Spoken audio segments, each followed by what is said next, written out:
ZipRecruiters has come on board as a proud sponsor of Without Warning podcast.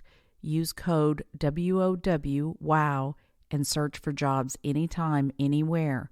I know many of my listeners have said they wanted to become a private investigator or researcher. If you're looking, use ZipRecruiter's code word WOW. Let's support the sponsors that support Without Warning. The Lauren Agee case was hastily closed by authorities, but many questions remain. Come behind the curtain with private investigator Sheila Wysocki as she uncovers the truth about what happened to Lauren. This is Without Warning. Warning: the following episode contains details about sexual violence and elements that are graphic in nature. Are you afraid of Aaron? I'm afraid of the backlash. Like, I was telling him, like, what if these pictures come out and his text messages come out? Like, I've been just incriminated. I mean, I did. And he's told the truth. He's not going to be happy. As of right now, I'm not afraid. Mm-hmm. But I just don't want that feeling to ever come back.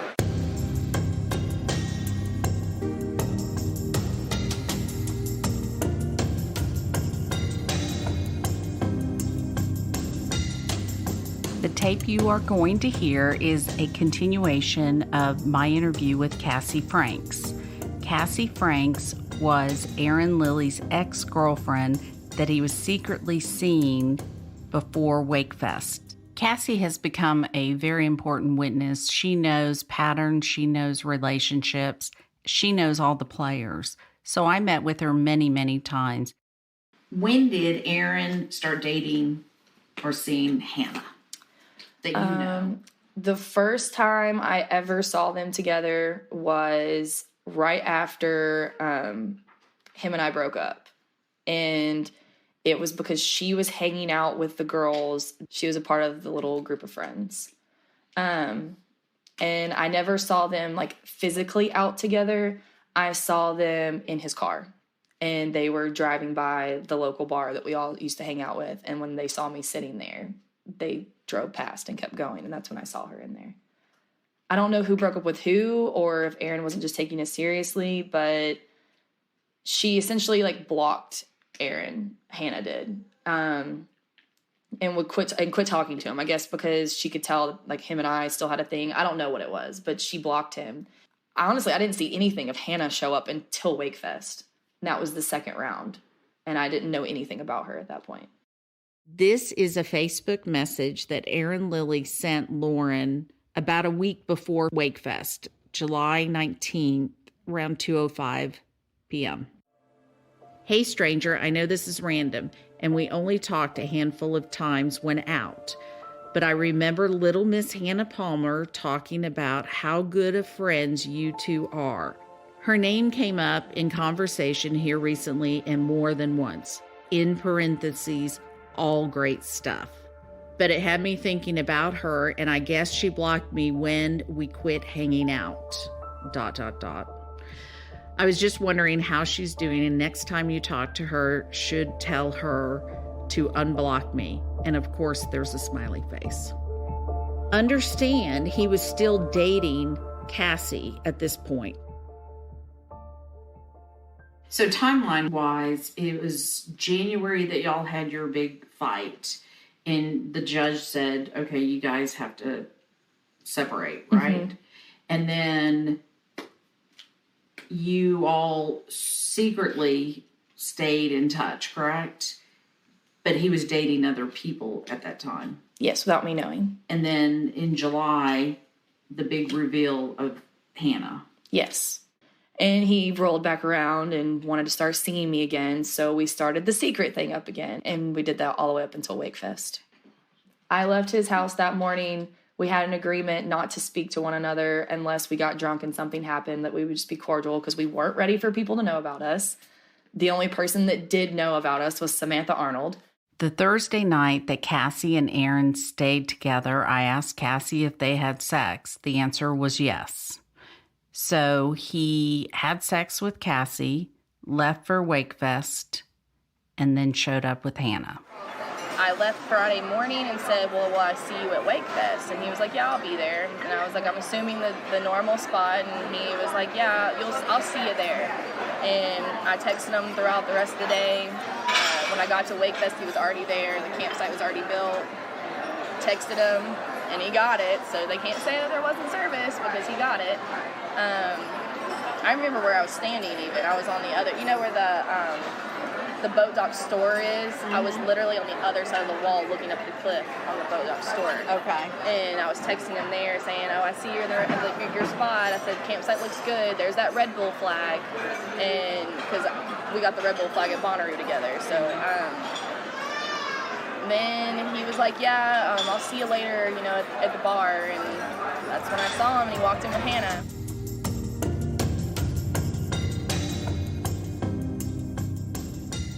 When investigating, it is important to find out the background of the people that were with Lauren that weekend. What I found out about Aaron's background was he had a very toxic relationship with Kassi Franks, his ex-girlfriend sorta at the time. He knew how to control her and manipulate her. What kind of control did he want to have? It was more or less like with me, he knew that if he looked pathetic, I would bring him in. And so he knew your buttons. So he would come and like, I need you. Like, I can't get in trouble, babe. Like, he would cry to me, like, save me, help me. And I would do it every time. And because in my mind, I thought, like, he put in his mind that if I make you happy, if I go to jail, I won't be with you, so you won't be happy anymore. And, like, that's what he would put in my brain. So if you save me, you're saving yourself. And I would take, and honestly, I still live by that to this day, almost in a way. Like, if I take care of other people, I'm taking care of myself because it makes me happy. Listeners have heard that Aaron Lilly has been with many girls, two of which were Kassi Franks and Hannah Palmer during WakeFest. On top of that, he was sending flirty text messages to Lauren. Saturday morning of WakeFest, a message came through to Lauren's phone from Aaron. Aaron says, quote, "It's Mac Daddy. Holla from the houseboat if you want $1." Now, that sounds like something he would do flirtatiously. I mean, that does sound like something he would do, but Lauren might have called him that just to be mean. But like I said, I called him Tyrone. Like, that was my nickname for him was Tyrone. But that was his alias with me. So, I mean, he probably had a different nickname with every girl he ever had something going on with.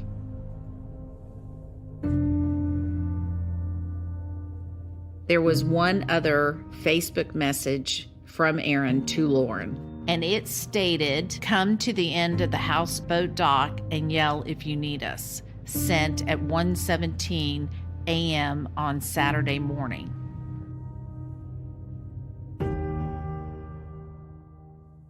So would it surprise you if Aaron, I think it's pretty documented that he didn't look for her the next day. And I know, he didn't even look at all.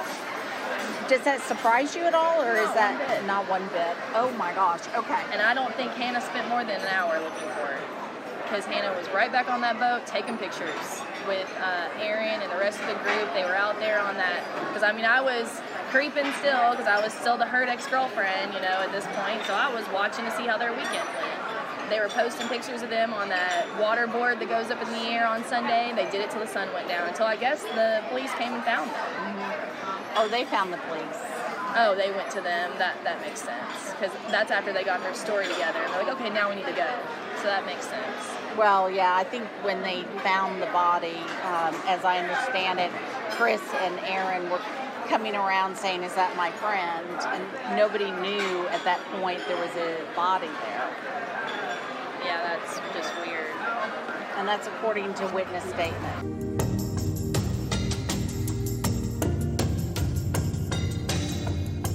Well, okay, so to start this, say your name. LD.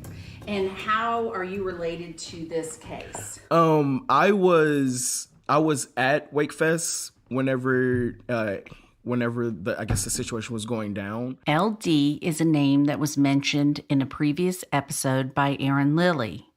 LD was and is a good friend of Kassi's. Me and Kassi, we became friends. I met her through a buddy, and we rode motorcycles together. And so, yeah, we'll spend a day just riding around. But yeah, so we've been friends ever since. Me and Kassi, we were like Bonnie and Clyde. Everybody thought me and Kassi were together every time they seen us. But it wasn't like that. We're just really, really close friends. Kassi's family took me into their home, and they basically like took me, like they consider me family. Me and her family still really close. I spend Thanksgiving and Christmas with them. So the only reason why I even went was because Kassi asked me to go. And that was my first time ever hearing of WakeFest. I had 4 of my buddies with me. We all 5 went and checked out the cliff. Whenever we got up there, we introduced ourselves, and then that's when I met Chris Strout. Chris Stout. And then I met Hannah Palmer, and then I met Lauren. And then Aaron comes out of the tent, and I was like, oh my gosh. And then I told one of my buddies, I was like, yeah, we're gonna have to go. I don't do Aaron Lilly. We're not big fans of each other. Aaron Lilly and LD knew each other through Kassi. They didn't care for each other. They wanted nothing to do with each other, and they did not speak to one another. Tell me what the history is between the two of y'all. I know the whole, like, him and Kassi being together, and he was very, very abusive to Kassi. I know one time he did push her down the stairs, and that resulted to, police being called and everything. She told me about that, and then there's a bar called the Piranhas in Hendersonville that me and Kassi would go to, hang out, have beers, meet friends. And every once in a while, he'll be there. And he would say, like, his little snobby remarks to Kassi because, like, Kassi, she's just a really personal person. Like, even though she may not really agree with your lifestyle, or, like, if she doesn't even, like, really want to conversate with you in general, she will. She's really a really, really nice woman. And she's very personable. And she's very, like, open-minded, but she will tell you how it is at the same time. But he was like, he'll go to her and just, like, say all this stuff about me because I was living with her at the time, and he found out about it, and he didn't like that. And of course, everybody always thought me and Kassi were together, and because we're always together 24/7. I drive her car around and all this, and people would see that. Yeah, so he didn't like that. And I mean, but even before, like, I've never really had a conversation with the guy, like, ever. I've never spoken to him. He just didn't like me because of me living with Kassi and me and Kassi being friends. Like, I've never, ever, ever had a conversation with him. Even when Kassi was living with him? Yeah, no, at that time, I didn't know Kassi at that time when they were, like, dating. They had, I want to say that when me and Kassi had just met through my buddy Derek, me and Kassi and Aaron had just, like, broken up, I want to say. So Aaron and Kassi had their altercation when the police came. Mm-hmm. After that is when you all became friends. Yes, ma'am. Okay. And you would see Aaron at, like, Piranhas and other bars and stuff like that? Yes, ma'am. With Kassi. And then he had already found out that I was living with her and that we were friends. And I guess he just had his own thought of, like, what was going on. And it wasn't... He was jealous? Yes, basically. LD had heard about the cliff through Kassi. LD wanted to experience the cliff for himself, so he and his friends were able to have someone on a boat take him over to the cliff. Once they got on top of the cliff, LD and Aaron run into each other. LD and his friends weren't there very long, but the one thing that LD heard Aaron state still haunts him today. Whenever we were up there, there was a statement made that freaked me out even more. It was out of nowhere, out of the blue, and I don't know why it was said. And it was said by Aaron. And he stated that if anything was to ever happen up here, then it stays up here. Nobody's gonna say anything.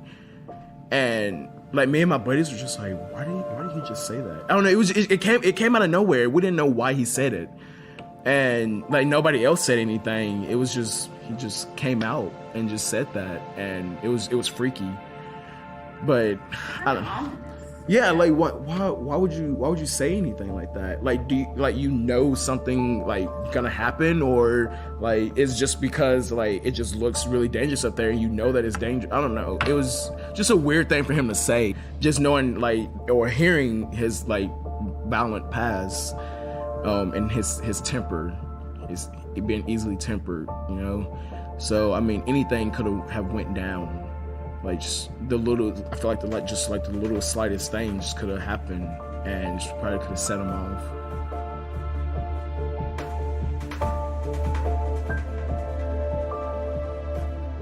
So after the events of WakeFest, Aaron had moved down to Florida.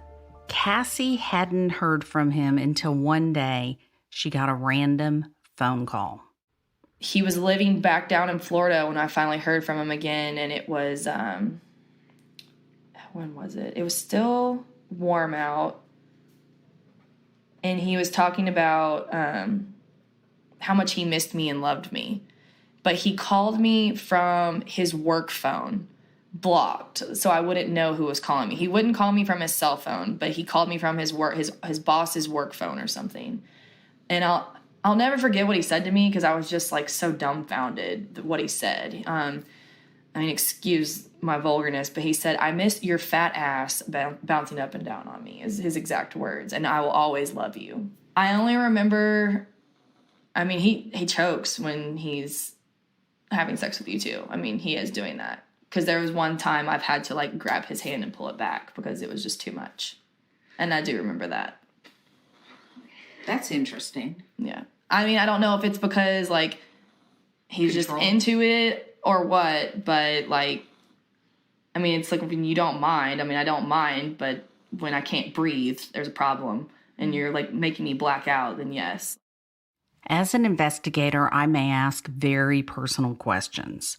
In this particular case, asking Kassi about her sex life with Aaron was important because of the information she gave us. Kassi brought up that Aaron likes to choke, and she couldn't breathe, and she has to push his hands away. That becomes very important in this investigation.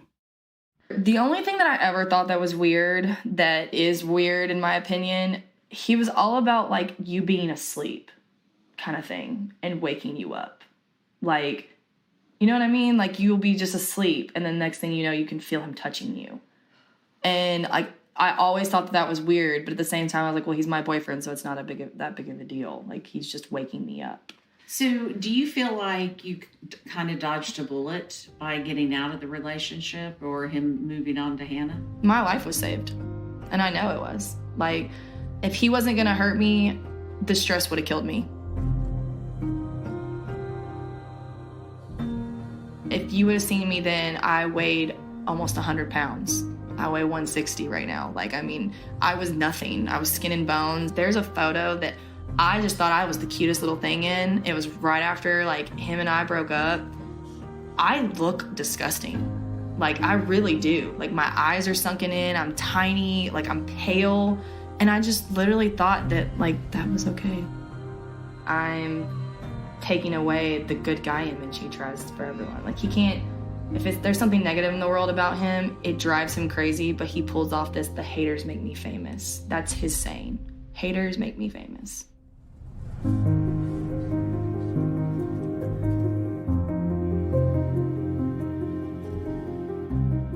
Kassi had a toxic relationship with Aaron. That is obvious. I asked Kassi, do you feel like you dodged a bullet with the events of WakeFest? Her answer is very haunting. She said, it saved my life. Okay, so you said this the other day, and I want you to kind of hear what I'm asking. So he beat you up. He choked you, beat you up to where you had bruises. And he did it a week later, tried to blame you, wanted you to keep quiet of all this stuff, but you don't think he's capable of violence and murder. I just don't think that, like, it took 3 years for him to do that, like, for him to hurt me. And I think love makes you do stupid things. And that's why I just feel like he didn't hurt her. Like, I just don't. But I really do believe in my heart that he's covering something up, or maybe he tried to stop something, or my honest opinion of what happened is I think he was trying to get to Lauren, like hit on her. Hannah woke up, saw what was happening, flipped out on what was going on, but blamed Lauren because she's infatuated with Aaron. And they got into like a fight, and Lauren got hurt and was either dead at that point because she got hurt, or they thought she was dead and she wasn't, and then maybe were like trying to hide it, and then they found out she wasn't dead, and like, what do we do now? You know, it's like that's the scenario that's in my mind.